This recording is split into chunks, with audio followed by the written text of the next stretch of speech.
It was another terrible, abysmal, shambolic and frankly pathetic weekend for Manchester United. It really was. Manchester United 1, Brighton 3, and this is an absolute howler from Andre Onana. I think the system's flawed, and I think this system does not work. The worst team, maybe, in history of Manchester United. Dire. It's been bad for a very long time being a United fan, but this is the worst I've ever seen it in my lifetime. There's a culture of lack of responsibility, whether that's the Glazers, whether that's individual players, whether that's managers. United were awful today. Brighton have certainly been the better side in this second half. Manchester United 1, Brighton 3.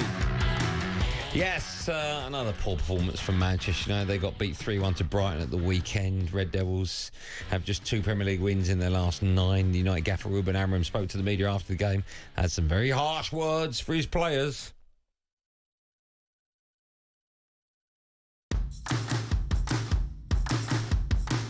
Like I said, I'm not going to change, no matter what.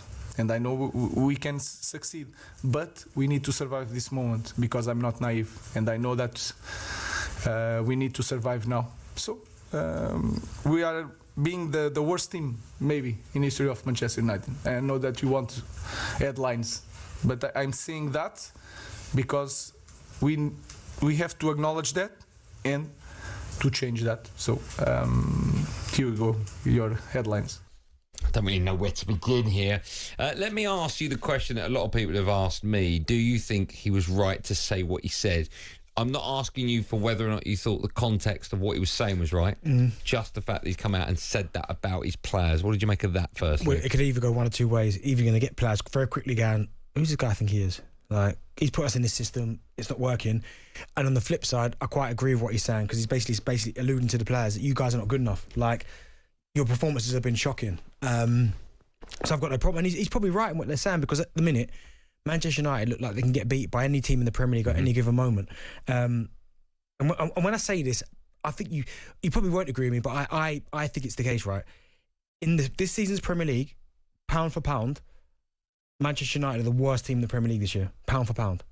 I will agree with that. And when I say that... Oh, 100%. Your match day squad total value for the game against Brighton... I've never known you to do so much homework. Right. Go on. 701 million. Money well spent. Right. Brighton's starting 11, 123 million, right? This was...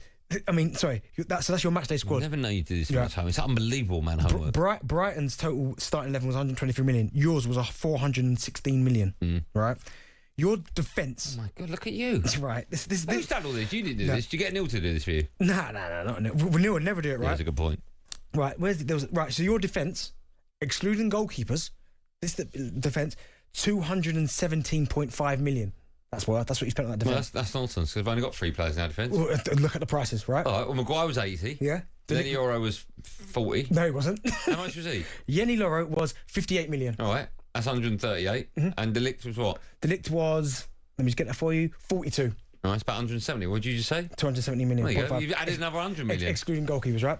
Also, just made that up. Brighton's, it's on paper. Oh, it's wrong. Brighton's 17.7 million. Sorry, it's not fact attack. Honestly, and what I'm saying to you is, for the money spent for Manchester United... We know that. No, but you didn't think you were the worst in the league. I said, but when you went pound for pound, I agree with you. You agree with me now? I said that at the beginning. Okay, well, you've kind of killed my thing. But I do you want some more numbers? No, I don't. Do you want some more? Let's talk about facts. Do you know what your unused sub bench was? The unused transfer. How's this in an argument? £131.3 million. I'll tell you what my problem is with the manager, right? Do you want academy? No, my problem with the manager is he keeps changing stuff. So again, we had Euro, Maguire, and De Ligt as our back three. Yeah. Okay, and I like.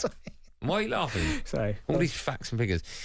He keeps changing stuff. So I think we look at the least worst, so I don't want to say best because we've never looked best, when Martinez has played in that back three with De Ligt and Maguire, but he keeps changing it. Xerxes, I've said it a million times up top, ain't an out-and-out number 9. And he keeps changing stuff about. He made 2 substitutions at the same time. I can't remember the minutes. Where is it? Also, your defenders include... Mascherano is a defender, right? So that would count part as the 217 million. Kobe Mainoo and Ugarte both came off on 64 And Dallo, minutes. by the way. Yeah, I don't need to add up. I don't need need a calculator to know how bad Manchester United are. Right? It's not a donut. The manager keeps changing things, and that tells me he doesn't know what his best 11 is. I think he does, but they're just not showing up. I think that's the problem. Xerxes should be nowhere near leading the line for Man. All right, No, leading. I looked at him. Let me have my rant. I looked at him and I thought, how's he Man United's number 9? That is disgusting. Yeah, but I don't think Højlund should be number 9 either. Okay, well, he's better than Xerxes. Go back the other end. Onana, get rid of him. He's done. He cost 47.2 million. So you're the accountant of Man United. No, I'm saying, their goalkeeper Veltman or Verbruggen, 17 mil. Right. Onana is nowhere near good enough to be made. He makes some great saves. That last goal when he drops it. I think it was at fault for the second goal. You don't, but any ball that comes That's a great cross. Any ball that comes into the six-yard box of a goalkeeper should be caught by a goalkeeper. Mazraoui's got no ribs left. No, he hasn't. There's just everything's wrong with it. And so here's the thing. You can only work with what you got, right? And I think what he's got is better than what we're seeing. I think that's fair, right? We're not that bad. We're not Ugarte, Kobe Mainu, Bruno Fernandes, Ahmed are better than what we're seeing. But one thing, that's a fact. One player you can't mention, say anything negatively about, is Ahmed. No, I just said he has been.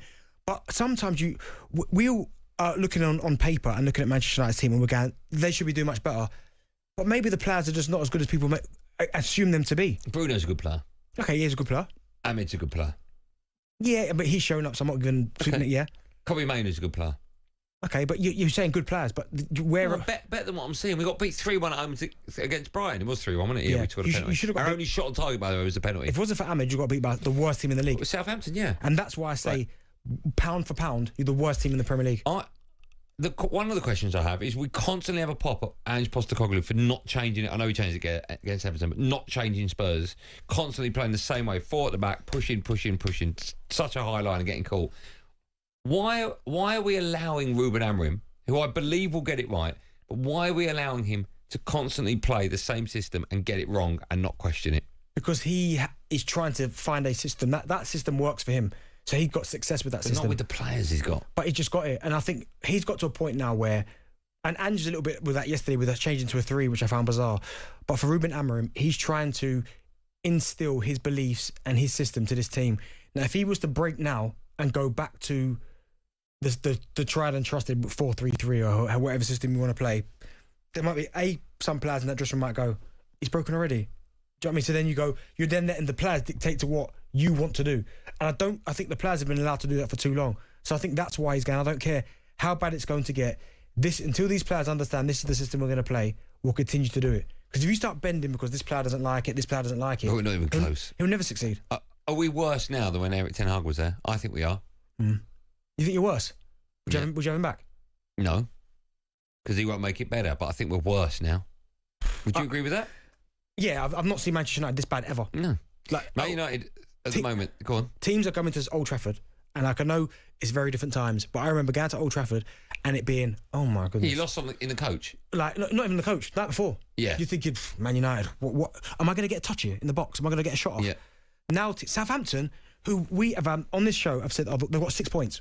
Right, and yes, you won. They should have won. They should have won. Yeah, they had that many. No, I agree with you. That many points, many chances. We've got a game against Rangers at home this week. Yep, we'll lose that. You won't. We'll lose that. You won't. You can't lose that. We'll lose against Fulham away at the weekend. See, there's a chance you lose Fulham because Fulham are a good side. I mean, we'll lose to Rangers. You won't. I don't think you realise how bad we are. I know you. Listen, I know. I don't think you realise. Let me ask you this: Man United currently 13th, 26 points. 8th, Aston Villa 36. 10 is the difference. What's my cash out price? We had a bet at the beginning of the season. You gave me top 8 for £500. £200 cash out now. I need it live on air now. I'll take it. All right, I need a handshake, please. I'll take it. And United cost me £200. Yeah, nice. Because we ain't going to get top 8. I've saved myself £300. It's bad. It's bad. But again, you go through your starting 11. I'm just not sure. How sad is that? I'm betting now. Sorry, Bentley. With 23 games played, 22 for Man United. 22 games played, 16 games to go. I don't think we can get top 8. But the problem you've got is that Palace are pretty decent. They've got a good run. They've not unbeaten in their last 5. Well, it's not Palace. It's no, but I'm talking about these are the teams above you. Brentford, decent. Although I mean they're 11th, and I thought they'd be better. Fulham playing really well this year. Brighton, brilliant. Unbeaten in 5. Villa, they're getting their mojo back. Now you're at the teams that won't drop out the top 8. Villa, Bournemouth, Chelsea, Newcastle, Man City. They won't drop out. Bournemouth are wow.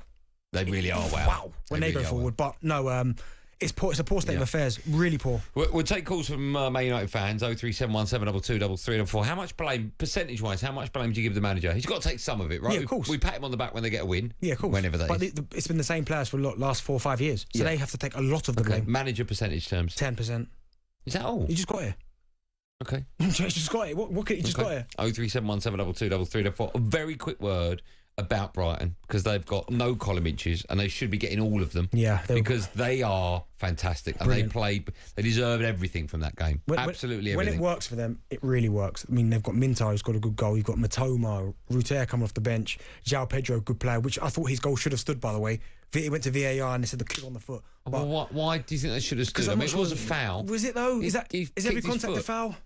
He kicked his foot, so that stopped him kicking the ball, right? Okay, maybe it was potentially. Dallo. I think it was Dallo, wasn't it? Potentially, but I just think Brighton, they had a little wobble, started off the season really well, but they're there on merit, to be fair, and they've got some good players. Their only problem, it's not even a problem actually, is at the end of the season, people will try and pick apart some of their players. That's all right, they've probably got the next 5 lined up anyway. You're probably right. Position. We'll take calls on all things Man United. 0371 722 3344. Dial that, you can have your say next live on Drive. talkSPORT Drive with Andy Goldstein. Monday to Friday afternoon from 4 on AM, on DAB, via the talkSPORT app and on your smart speaker. talkSPORT.